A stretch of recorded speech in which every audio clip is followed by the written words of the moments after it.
Hello and welcome back to another exciting episode of Wilson's Weekly Rants. I think that's what I ended up calling this thing. Basically, it's just me sitting here talking, ranting about something that maybe I find weird, strange, I just don't like, whatever. Basically, it's me complaining. And hey, everyone likes a complainer, right?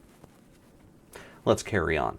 If you watched any of these shows I did last year, actually, which is weird that it's been that long ago, work and everything kind of got in the way, but I was doing a lot of episodes on the Doctor Who series, particularly starting with the Capaldi series, if you will.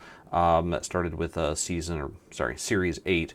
We're now into Series 9, again with Capaldi at the helm of the Doctor. If you recall the episodes that I reviewed last season, I didn't find too much good in those episodes. And sadly, I kind of feel the same way going forward. Now we're in the Series 9, and, I figured the first series of any new Doctor is always a little rough. If you go back and watch Tennant, if you watch Smith, the first season, it's hard to kind of, the writers figuring out what to write and what have you for that particular incarnation of the Doctor. So I figured, okay, Series 9 actually should be pretty good. I like Capaldi. We should have a home run. But not so much. And what's weird is, I went online to see, okay, am I the only one picking up this and seeing this, the atrocity that is this series right now? And in fact, what I find, there's a lot of people saying, yes, this is the best Doctor Who we've had in a while. And that kind of bothers me. That makes me either wonder, one, have I outgrown the Doctor and his storylines? I don't think I have. Two, am I just so cynical that I can't appreciate good science fiction anymore? I don't think so. Or three, are all the critics and everyone else full of crap? I'm going to go with reason number three, because it seems the most plausible. When in doubt, blame someone else. Right, kids? All right, so as we begin our Season 9 experience with Capaldi, we see that we're visited by a Christmas episode, which is pretty standard fare for Doctor Who. It's about these creatures that are like dream crabs. Basically, they're face huggers that make you live in a dream state while they basically parasitically drain your body of whatever resources they need. It actually is a pretty cool idea. I found that episode to be all right. It had some action in it, which I'm not one to have action, mind you, but it had some action. It had some interesting drama. It had some interesting takes on things. And it was kind of a mind bender, so it was cool. I liked it. That was the Last Christmas is the name of that episode, and I thought it was good. It still has the character Clara Oswald in it, which I'm not a fan of.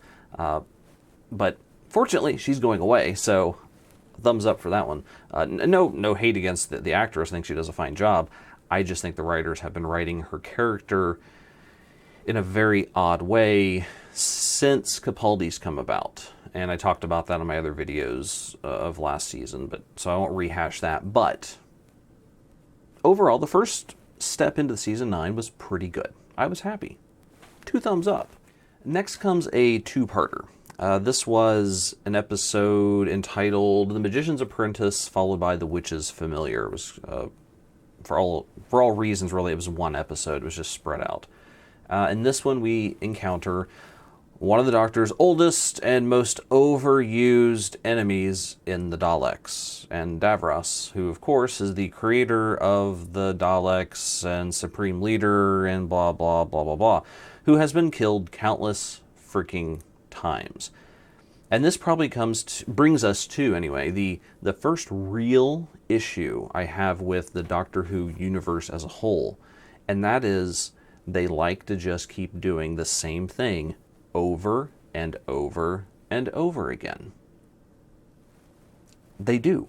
If you go back to freaking Season 2, or Series 2 of the entire series back in the 60s, you will find some of the same storylines. You will find the same monsters. You will find the Doctor defeat them. Definitively defeat them this time.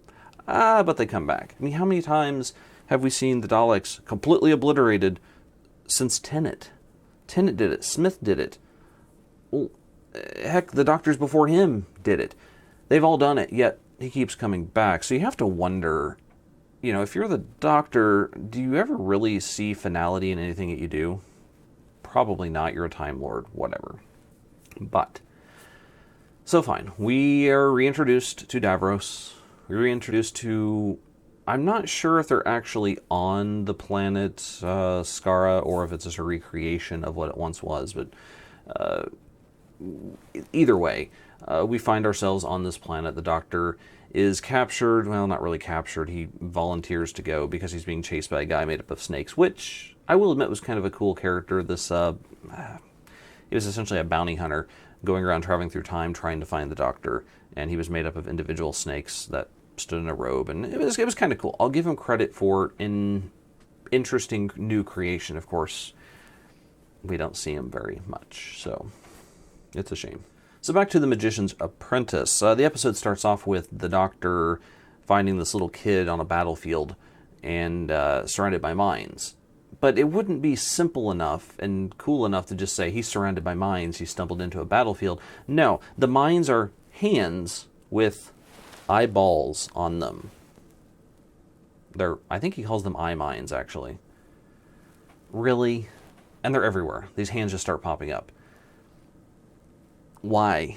What logical engineering purpose is there to creating a landmine that when you get close to it, it pops out of the ground, looks like a human hand, and has an eyeball in it? If it has an eyeball, I'm assuming it can see. If it can see, it would see that there's someone standing next to it and it would explode. But they don't. They just sit there and wait until you move. So are they based on movement? Okay, are they based on other senses? Who knows? We never get an explanation for this. Not that we necessarily need it, but still. Hands with eyeballs, come on. That just seems like someone... landmines, we gotta make them different. So, I don't know, let's stick hands out there. That'll work. Come on, I just... That's hokey. Hokey. Look it up. It's in the dictionary. So this child is standing in the middle of this minefield. The Doctor is talking to him, trying to convince him that it'll be okay, he'll save him, blah, blah, blah, all well and good. And then the kid reveals that his name is Davros. And, of course, the Doctor realizes this is the kid that grows up to become the creator of the Daleks, which causes all sorts of problems and havoc. And so the Doctor hops back in his TARDIS and gets out of there, leaving the kid behind. Now, that doesn't seem very Doctor-y-like, but we've seen Capaldi as a slightly different Doctor than we've had in a while. So, you know, we wonder what's going on. Well, this leads into why the guy made up snakes is looking for him. He's actually been hired by Davros to find the Doctor, because Davros survived the minefield somehow and goes on to become who he is and blah, blah, blah, blah, blah. So we have a reunion of sorts. Davros and the Doctor come back together to more or less kind of have a farewell, I think. But wait, there's more. Because before or during all of this, back on Earth, we have the Master returned, which she's going by Missy now, which is fine. But she'll always be the Master to me. The Master shows up and freezes all the planes in the air because she wants to get Unit's attention. Seems legit. Alright, whatever. I've seen Stranger, but fine. She wants to talk to Clara, blah, blah, blah, blah, blah. There's a reveal of an object which Missy has received because Missy is the Doctor's longest and oldest friend. So the object is the Doctor's last will and testament in whatever form that takes, but it's a, well, something about this size.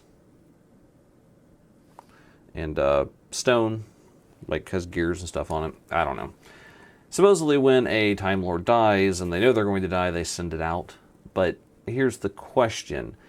Back when Smith was the Doctor and he became aware of his death on Trenzalore, I believe it was Trenzalore, why didn't he send one of those out? What was the deal with that? Why suddenly had the rules changed, Moffat? Why had the rules changed? Because that's what we do in this series. We change the rules at a moment's notice to fit whatever story we want to tell at that exact moment. And that drives me insane. As you can see, that kind of stuff just frustrates me. But moving the story along, so the Doctor's with Davros, and they're kind of talking about the past and talking about things that have happened and how Davros, I don't know, is sort of having a cathartic moment with the Doctor. And it's actually some interesting writing. it's an interesting story that goes on with the Doctor and Davros for a brief amount of time, but of course it doesn't last. What ends up happening is Davros is actually playing the Doctor the whole time, trying to get him to give him some of his Time Lord mojo, that golden energy ribbon that comes out of his body when he regenerates, because he figures, oh, hey, if you can heal me a little bit, then I can see the sun rise over my homeworld and I can die happy. And the Doctor goes for it, and of course, all hell breaks loose because he ends up supercharging all the Daleks in the entire freaking city with his regeneration juice. Who didn't see that coming? Now, while this is going on, there's some stuff going on with Missy and Clara, who end up on the planet. They, of course, try to convince us that they're dead. Of course, we know they're not dead. And they come back, and they travel through the sewers, which are full of disgustingly decayed sludge Daleks, which then becomes important later, because once they get charged with that super Time Lord juice, they all rise up and are really pissed off at the other Daleks for dumping them down there. So basically, the Doctor's able to create a little bit of a civil war scenario, and the Daleks start destroying themselves.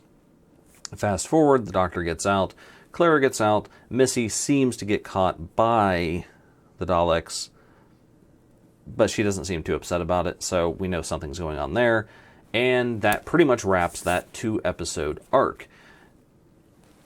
It was alright. Again, there were a lot of holes in it, I thought, and just... So, let's move along, shall we?